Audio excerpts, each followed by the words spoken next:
Bismillahirrahmanirrahim.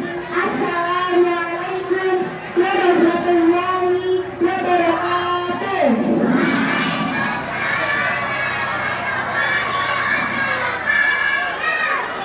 Alhamdulillah, alhamdulillah rabbil alamin, wa bihi nasta'in wa ala umuri dunya waddin. Assalatu wassalamu ala asyrafil anbiya'i wal mursalin wa ala alihi wa sahbihi ajma'in. Amma ba'du.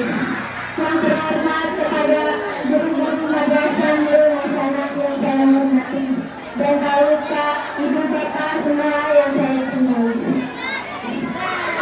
Pertama-tama yang paling utama, marilah kita panjatkan puja dan puji syukur kita kehadirat Allah Subhanahu wa Ta'ala yang telah memberikan kita beriman nikmat, bahkan berjuta-juta, sehingga kita dapat berkumpul di tempat yang insya Allah dimuliakan oleh Allah Subhanahu wa Ta'ala.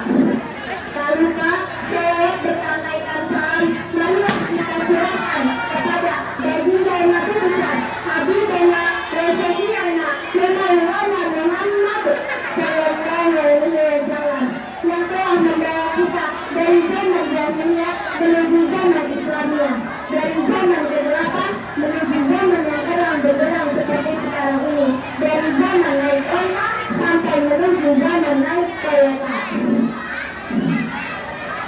Bapak-bapak, ibu-ibu, adik-adik, berdirinya saya di sini bukan sebagai tamu, tapi berdirinya saya di sini sebagai alumni, sebagai bagian dari keluarga besar Madrasah Nurul Hasanah ini yang saya cintai. Berdirinya saya di sini akan menyampaikan kurang dan lebihnya sebuah prinsip yang berjudul di dalam kesulitan itu pasti ada kemudahan. Dalam kehidupan kita sehari-hari, kita seringkali menghadapi yang namanya kesulitan dan tantangan.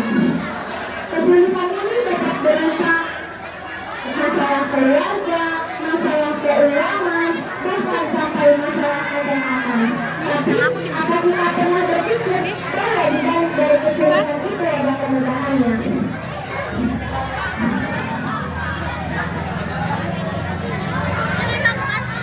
Akan ada suatu masa di dalam hidup setiap hamba yang merasakan satu persoalan yang seakan-akan beban berat dan dipikul hingga ia merasa kesulitan dari ujung kepala hingga ujung kaki. Allah Subhanahu wa Ta'ala berfirman dalam Al-Quran surat Al-Baqarah ayat 155 yang berbunyi Bismillahirrahmanirrahim.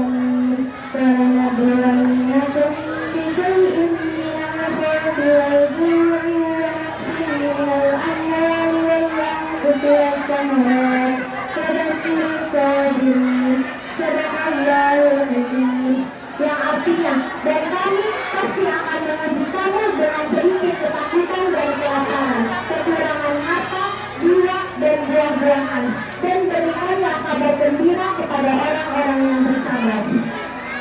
Bapak-bapak, ibu-ibu, adik-adik, dari ayat ini saja sudah mengingatkan kepada kita bahwa kesulitan dan tantangan adalah bagian dari kehidupan kita. Tapi Allah Subhanahu wa Ta'ala juga menjanjikan kepada kita bahwa di balik kesulitan itu ada kemudahannya. Allah Subhanahu wa Ta'ala memberikan masalah kepada hidupmu bukan seakan-akan, bukan semata-mata untuk membuat hidupmu menjadi bermasalah.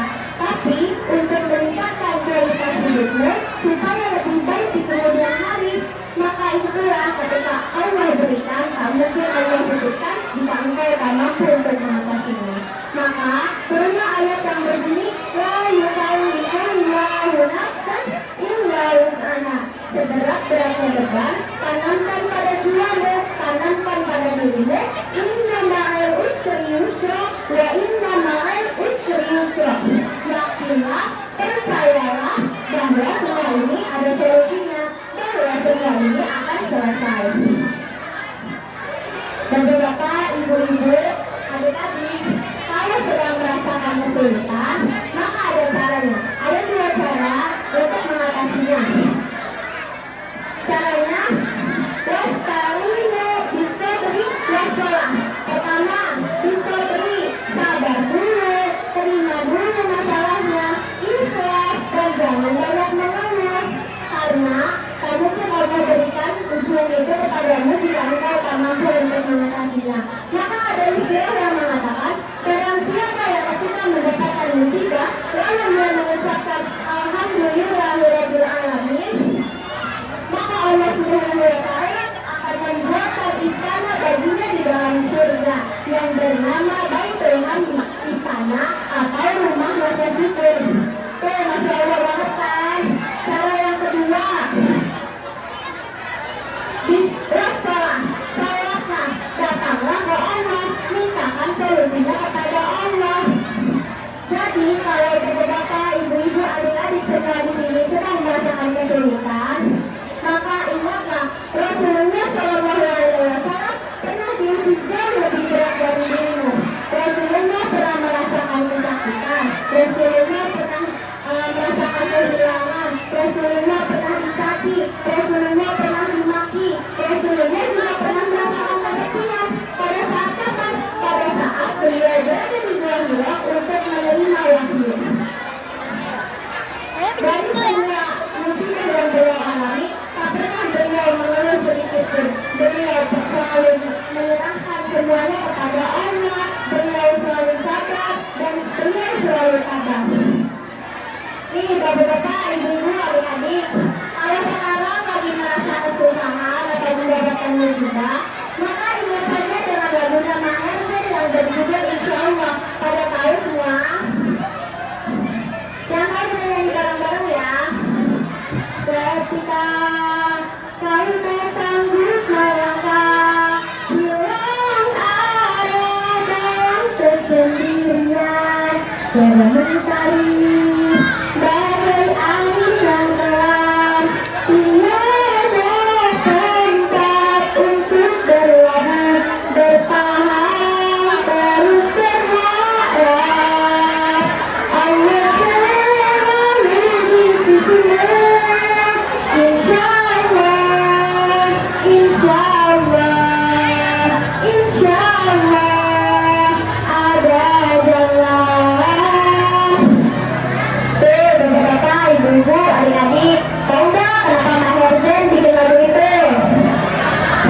Karena dia tahu, karena dia yakin bahwa Allah Subhanahu wa Ta'ala itu selalu ada di sisi kita, dan Allah Subhanahu wa Ta'ala itu akan memberikan yang terbaik untuk kita. Jadi kesimpulannya, jika kita mendapatkan musibah, maka kita harus memiliki iman yang kuat, kesabaran yang penuh, dan harus memiliki kepercayaan diri untuk menghadapi semuanya dan untuk menemukan solusinya. Mungkin cukup sekian dari saya, kurang dan lebihnya mohon maaf. Kemudian makan pepaya, jangan lupa di bawah 4. Cukup sekian dari saya, semoga bermanfaat. Wabillahi taufiq wal hidayah. Wassalamualaikum warahmatullahi wabarakatuh. Waalaikumsalam warahmatullahi wabarakatuh. Ya, kesimpulannya benar-benar sofa. Ya, masuk ke acara ketampilan kaki 2.